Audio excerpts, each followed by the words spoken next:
Hey Optimancers, Chris here. So I'm going to do kind of another video talking about the Cleric and Revised Species playtest because after I went through the document and did that video where I kind of talked about the changes that you'll see, I didn't really talk about optimization too much in that. I was mostly just trying to narrow down what things were changing. But I do want to talk a little bit about optimization today because there were two videos released by the Dungeons and Dragons YouTube channel with Todd Kendrick talking to Jeremy Crawford about this playtest document, and I just noticed something very interesting from an optimizer's point of view when they were talking about the cleric, and that is Jeremy Crawford wanted to talk about the reason why they changed the subclass. So with D&D in 5th edition, you pick the subclass for your cleric at level 1, but with the playtest, it has been changed to level 3. In fact, he has said that moving forward, all the 1D&D classes are going to be selecting their subclass at the same level, level 3. And we kind of guessed that already. But what he says is there are two reasons why, on the cleric specifically, I think he was talking about, the designers wanted to see a 3rd level subclass entry instead of a 1st level one. And the first reason he gives is that he figures it's easier for new players. Now, I won't bother playing the whole clip for that, but basically the idea is that if you're a new player and you're going to play a cleric for the very first time, what they were asking you to do was look through all the subclasses for cleric and pick that important decision at level 1. And certainly with the cleric, there are a lot of subclasses. So I can understand that reasoning. But he also mentions a second reason, and I'm actually going to just play a bit of that video for you now so that you can see for yourself what he says. One of the main things that people will notice when they open up this Unearthed Arcana is that the cleric's level progression has been altered in a number of ways. So the immediate thing that cleric players are going to see is you no longer choose, in this version of the class, your subclass at 1st level. Instead, subclass is at 3rd level. Okay. And I sometimes am guilty of min-maxing myself, but when it comes to multi-classing, someone is always looking for that easy level dip to get a few extra abilities. And that is because I mentioned there are two main issues with the classes that have subclasses at 1st level. Right. But that second issue is multi-classing. We have found repeatedly that the classes that have a subclass choice at 1st level are the ones that end up in most of the multi-class combos that people often end up sort of gritting their teeth about in particular groups. I see one more 2-level dip into Hexblade. Okay, so he is saying that part of the reason, not the main reason, but part of the reason they wanted the cleric to be picking a subclass at level 3 is because of multiclassing, because people take that 1-level dip to get big benefits from the cleric, and they kind of want to tone that down. Now, from a health of the game standpoint, I totally agree.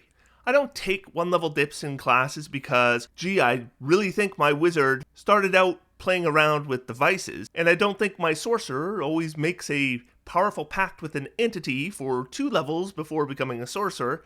It's because those are the optimal choices, and if you don't take those optimal choices, you're mechanically punished for not doing it. Now, I don't want to put any words into Jeremy Crawford's mouth because what I played for you there, those clips, that's what he said on the subject. What I get from those clips, though, is what he's saying is that one of the goals of changing the subclass to 3rd level for cleric is to make it so that it's not quite so good to take a 1-level dip in cleric anymore.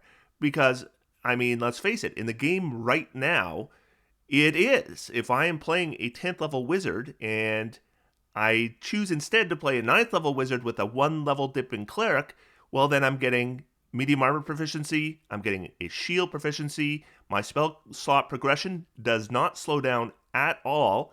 And I get a subclass feature. And that is probably better than playing 10 levels of Wizard. Now, Cleric isn't even the best dip for Wizard, but it's still probably better than going straight Wizard. And that's probably an issue that should be dealt with. I mean, ideally, I think you would want the straight classes to be as good as a class with one level dip in something else. Frankly, if you were to err, I'd say err on the side of caution and have straight classes maybe be the default best option. But I think it is a worthy goal to have them try to be as equivalent as possible. So the question is, does moving the cleric subclass to 3rd level achieve that goal? So let's start with, what do we achieve by moving back that first subclass feature? Well, if we were to look at the player's handbook cleric, let's see what exactly those subclass give us at 1st level. Now, remember, we're in addition getting the medium armor proficiency, the shield proficiency, the spellcasting progression. But what else do we get with that 1st level dip? Well, we get our domain feature. So if we chose the knowledge domain, we would get 2 additional spells known, command and identify, in addition to our regular cleric spells. Then we would get blessing of knowledge, and this gives us arcana, history, nature, or religion. You choose 2 of them, and you get expertise in them. That's pretty good, especially if you're playing something that's intelligence-based, because those are intelligence-based skills, and then you would get expertise on top of that. So, yeah, not bad at all. If you're playing the life domain, you get Bless and Cure Wounds as domain spells. You're going to get the bonus proficiency with heavy armor, and then you get Disciple of Life. So whenever you use a spell of 1st level or higher to restore hit points to a creature, the creature regains additional hit points equal to 2 plus the spell's level. This can be a great dip especially for druids, of course, but it can be a good dip on even things like paladins and rangers. So yeah, this is a good dip as well. Let's look at the light domain. So the light domain gives us Burning Hands and Fairy Fire. Then we get Light as a bonus cantrip, and then we get Warding Flare. This is actually really good at 1st level, because what it does is it imposes disadvantage on an enemy. You can do it a number of times equal to your wisdom modifier per long rest, and use your reaction, and their attack has disadvantage. Then we have the nature domain, animal friendship and speak with animals. And then we have Acolyte of Nature. That's going to give you a druid cantrip of your choice. This is a very popular feature. And then we're going to get a bonus proficiency in either animal handling, nature, or survival. And we will get proficiency in heavy armor. So again, quite a bit of stuff at 1st level. Then we look at the Tempest domain, Fog Cloud and Thunder Wave, and then we get a proficiency in martial weapons and heavy armor, and we get Wrath of the Storm, and this allows you to use your reaction when a creature within 5 feet of you hits you with an attack, and they take 2d8 lightning or thunder damage, and they get a saving throw for half damage.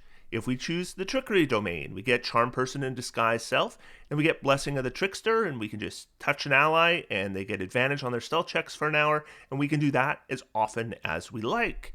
And then if we choose the War domain, we get Divine Favor and Shield of Faith, then we get the proficiency in martial weapons and heavy armor, and then we get War Priest, and this allows us, when we take the attack action, we can make an attack as a bonus action, number of times equal to our wisdom modifier, again per long rest.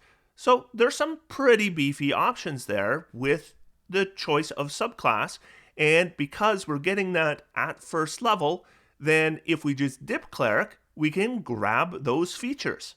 Of course, when things got out of control was when they did the terrible job of the subclasses in Tasha's for Cleric. In fact, I like most of the subclasses in Tasha's, but with Cleric, I think they really made some major errors. And the 2 subclasses they have, Peace and Twilight, give significantly more goodies at 1st level than anything we saw previously. So the Player's Handbook stuff, I mean, there's some pretty beefy stuff, but Peace and Twilight kind of changed things so that now the dip is just huge. Like, for example, with the Peace domain, and this is probably the number 1 Cleric dip I see now, is the Peace dip. And that is mainly for Emboldening Bond.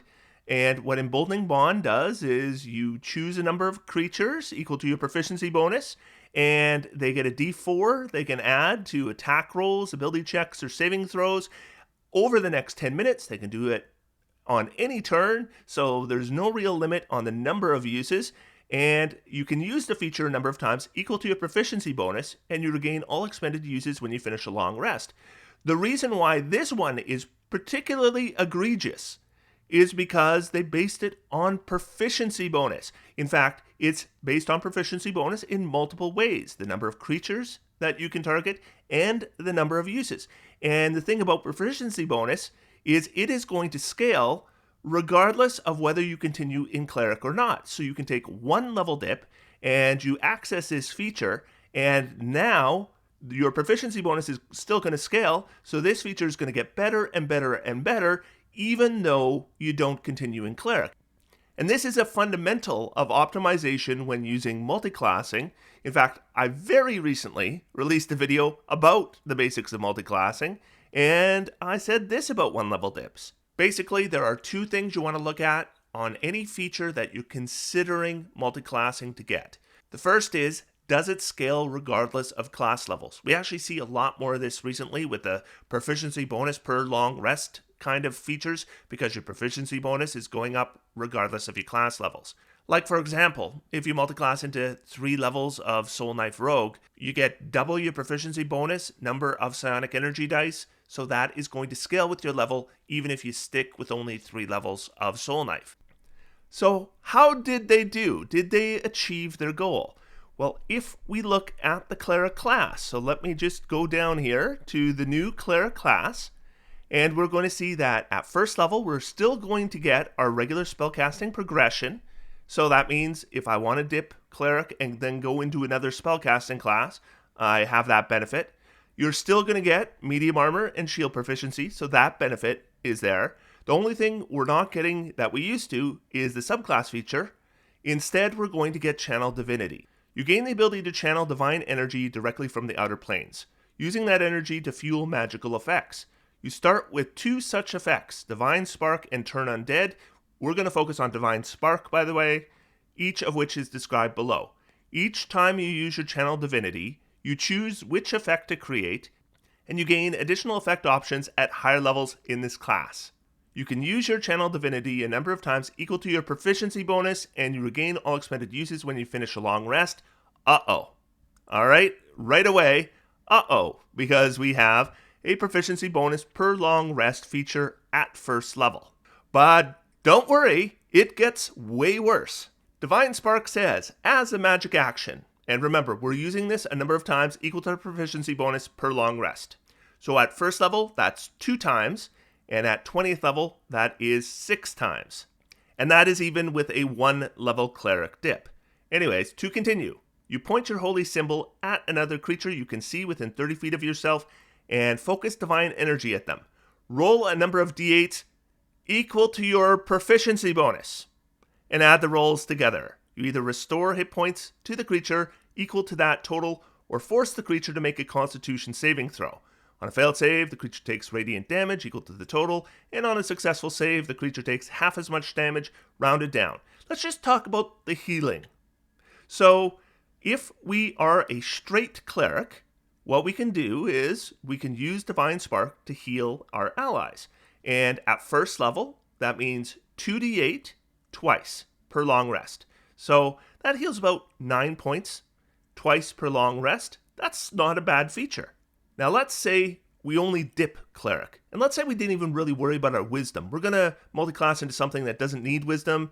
So we do our minimum 13 wisdom in order to meet the multiclass requirements.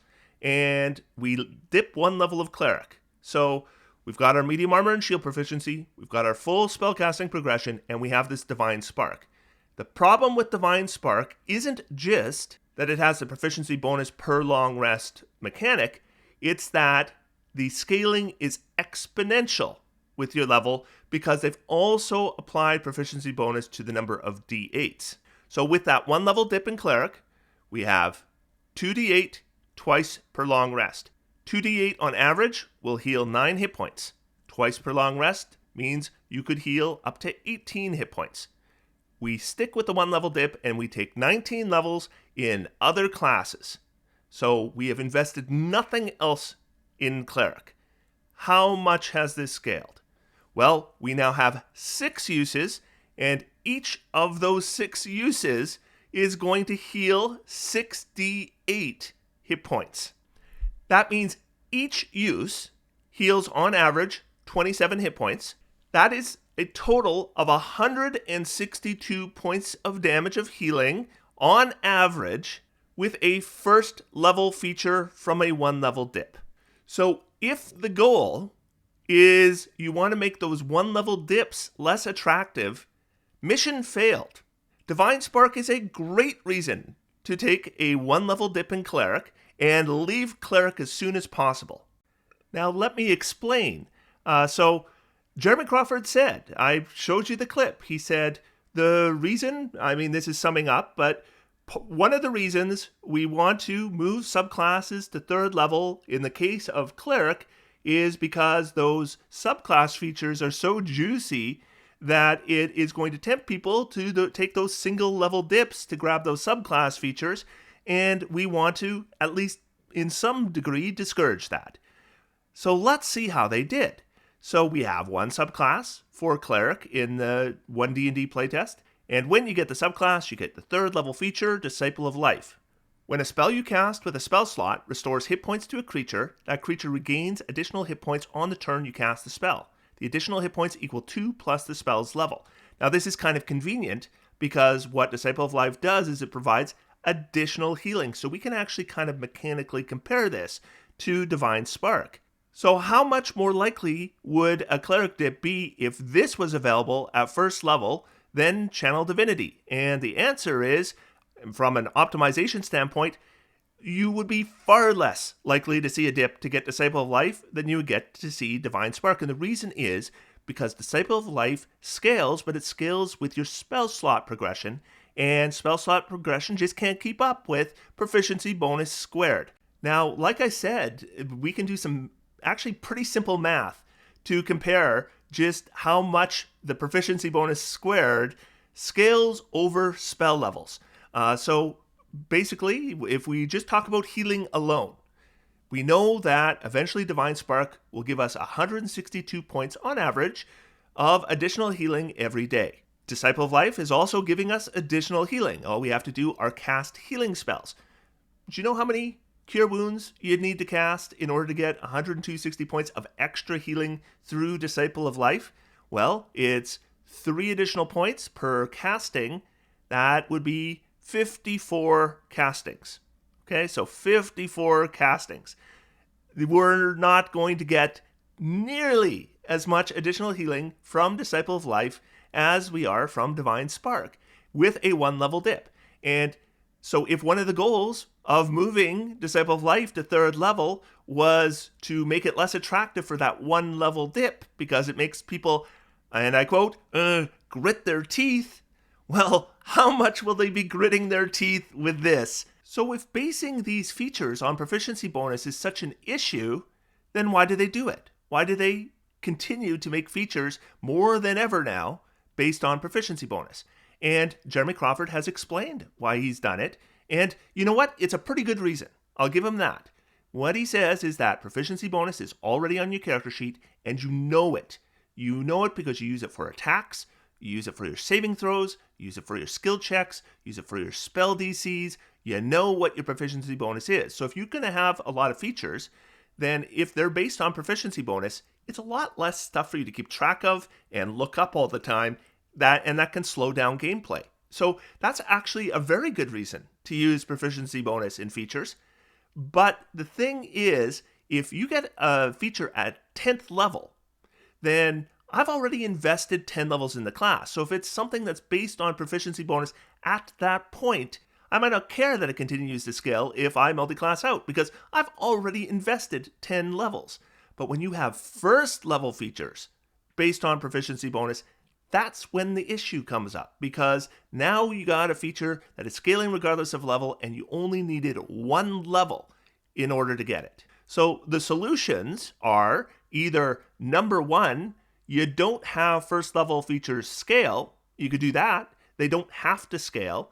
They could be good at first level and maybe not so great at fifth level anymore. There's nothing wrong with a feature like that. In fact, we see that with some of the cleric dips that we've already gone over. Like if you look at the one from the Tempest Cleric or the Light Cleric, those are okay features at low level, but they don't remain good features at a higher level. And that's okay because they're replaced by better features. However, there is a word of caution I would mention, that if you want to make a non-scaling feature be the way to discourage one level dip, then that non-scaling feature better not be too good. Because what you've done with the Ranger in One D&D, so here we have another case where one level dips are probably too good, you've changed the Ranger so that a one level dip gives you full spellcasting progression now, which it didn't used to do. We're also going to get expertise in 2 skills of our choice, and then we're going to get favored enemy that is going to allow you to cast a spell that normally requires concentration without concentration. So this is something that is good enough that it doesn't need to scale to be really, really effective for any character, especially casters who can now concentrate on different spells and still use their Hunter's Mark. So the non-scaling feature is only a solution if the features do kind of need to scale to remain relevant, and then they have to be replaced with better features within the class. Having a just banger first level feature that doesn't need to scale because it's so good already also isn't a solution if you're trying to discourage one level dips. In fact, I went over that exact same thing in that multi-classing video. The second thing you might want to ask yourself is, does this feature even need to scale? Because some don't. The other option is to have it scale off something different, like your wisdom bonus. If it's based off your wisdom bonus, assumably a cleric will be increasing their wisdom and thus it will scale. But if you are multiclassing, say with a wizard, you're probably not focusing on wisdom. Though there is the problem that if you are multiclassing into druid or ranger, then you might very well still be increasing your wisdom, and then you still kind of have the same problem, though not as severe as proficiency bonus. The final option, and probably the best option, would be to have first level features that scale, but they scale based on your class level. It's gotta be that. And you know what? Your class levels also on your character sheet, your players know what their class levels are. So you get the same benefit of basing it off proficiency bonus, but it requires additional investment in cleric in order for those cleric features to improve. And this is universal. So for any class, if you base the features on class level, and you know what? I bet you they're going to do it for Eldritch Blast. I bet you Eldritch Blast is going to scale based on your Warlock level in One D&D, and that's great. But now you got a cleric feature that's based on proficiency bonus squared, and if the intention was and the goal was that taking that feature and giving it to you instead of Disciple of Life to prevent one level dips, I cannot imagine you screwing up any worse than that. I hate to say it. That's kind of mean to say, but it's true. I mean, it's not actually true. I can imagine worse. You could make it proficiency bonus cubed. That would be worse. So I was overstating, but it is still a really, really bad screw up to have a proficiency bonus squared scaling feature at level 1 and expect it to discourage first level dips. That is never going to happen. So my free advice to Wizards of the Coast is, if you do want to create a game where multiclassing is not the must-have option, and we know Jeremy Crawford has been kind enough to share some of the design goals of One D&D, and he wants to move away from must-have options. He was mainly talking about feats at that time, but I assume he means in general that if you have an option, and there's one option that is just dramatically better than the other, then it's not really an option anymore. And I've talked about this so many times over the years. And if you want dips to not be a must-have option for players, you gotta move away from these proficiency bonus-based features that you're throwing on the first levels of classes. That is just making it so that dips are a must-have option. So I'd like to finish up this video by saying that, I really like the Channel Divinity they presented in One D&D. I think it is a cool option, and I really like Divine Spark. I think it's great for clerics. And fortunately, we are still in playtest, so there is a chance for them to maintain this feature while still achieving the goal of not making one-level dips a must-have option. And all they would have to do is they would have to change Channel Divinity so it is based on your class level, not your proficiency bonus. So the number of uses would have to be based on your cleric class level, and the number of D8s you got with Divine Spark would need to be based on your cleric class level. And that could be done easily enough. I mean, if you want it to be equivalent to proficiency bonus, you could say you get 2 uses at level 1, 3 at level 5, 4 at level 9, etc. And your dice are 2 at level 1, 3 at level 5, etc. And that would just make Channel Divinity functionally the same if you are a straight cleric, but if you just dip cleric, you don't get the full package. And it probably shouldn't be the full package if you're just going to take a first level dip, if this is such a beefy feature as it is. And if I was to take cleric and get this Channel Divinity, but it was based on my class level, I'd be tempted to go straight cleric and just have this fun, cool new feature scale, and I could continue to have fun with it as I continue to enjoy playing a straight cleric. So hopefully there are some changes made. Otherwise, we are going to see a lot of first level dips, and if you play a straight cleric, you get no benefit from being a straight cleric in regards to Channel Divinity, which I think would be unfortunate. Anyways, that's what I have to say on the topic. I know I will let them know my feedback when I fill out that survey, and I encourage everyone to fill out their surveys, but if you really like first level dips, as they kind of are now in 5th edition, and you don't want them to go away, then probably don't give them the same feedback as me, and that's fine. We can disagree on that. But what are your thoughts on first level dips? Do you like them? Do you wish they would go away? Let me know in the comments down below. Otherwise, until next time, I'm going to sit back, relax, and have some fun. D&D is for everyone. Thanks, everybody. Talk to you soon.